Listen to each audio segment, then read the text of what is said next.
آداب، آپ کا استقبال ہمارے چینل شمع اردو ہندی میں۔ آج ہم کریں گے CBSE اردو کی نئی کتاب نویں جماعت کے لیے، اور اس میں پڑھیں گے شیخ امام بخش ناسخ کے بارے میں۔ ان کی جو پیدائش ہے وہ 1838 کی ہے اور 1873 میں وفات۔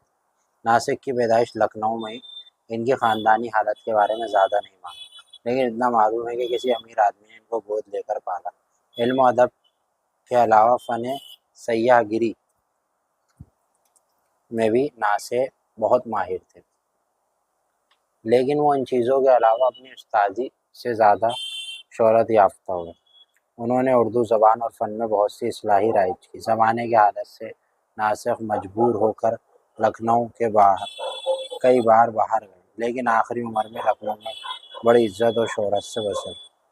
یہ بات کس حد تک درست ہے کہ ناسخ کی شاعری عام طور پر بے رنگ اور سطحی ہے۔ ان کی وجہ سے ناسخ نے شاعری کا جو انداز اپنایا، ان کو خیال بندی اور مضمون آفرینی کہتے ہیں۔ ان کا یہ اندازہ اس زمانے میں بہت سراہا۔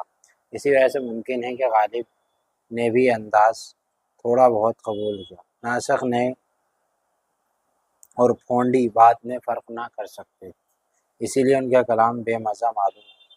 تاہم ناسخ کو نظر انداز نہیں کیا جاتا، کیونکہ ان کی شاعری اردو ادب کا ایک سرمایہ ہے۔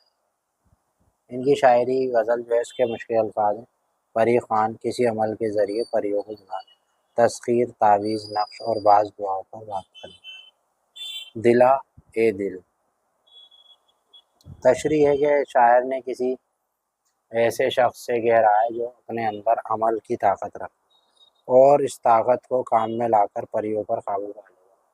عاشق اس شخص کے کہتا ہے پریوں کو قابو آسان ہے، لیکن مجھے دیکھو میری زندگی ختم ہو، لیکن میری معشوق پر کوئی اثر نہ ہو۔ دوسرے شعر میں ہے کہ دنیا میں کوئی چیز ایسی نہیں جو اصلیت سے دور ہے، کیونکہ نہ کوئی اصلیت اس ضرور بلکہ اسے بھی ہوتی۔ اسی طرح تیسرے میں بھی ہے، اور چوتھا اور پانچ۔ دوسری غزل ہے، اس میں ہے جنون، دیوانگی، شگفتہ خوشی، مشت خاک، مٹھی بھر مٹی، پیول ایک کانٹے دار درخت، ملول، رنجیدہ، بگولا، انگیٹھی کا جھونکا۔ اس کی جو تشریح ہے جو دوسری غزل ہے، یہاں آپ دیکھ سکتے ہیں تشریح۔ اس کے سوال جو ہے وہ پڑھ لیتے ہیں۔ یہ سوال ہے کہ سوال کے ساتھ جواب بھی ہے، اس کو پڑھو۔ سوال نمبر 2 کا جواب، مشق غزی اور بازو کا منتظر ہونا فنا ہونے کو بتاتا ہے، مٹ جانے کا اشارہ ہے۔ مزید کنایہ غالب کے بیان میں پڑھ لیں۔ ٹھیک ہے جی، تو یہ تھا ہم نے جو پڑھا ہے شیخ امام بخش ناسخ کے بارے میں۔ امید ہے سمجھ میں آیا ہوگا۔ شکریہ۔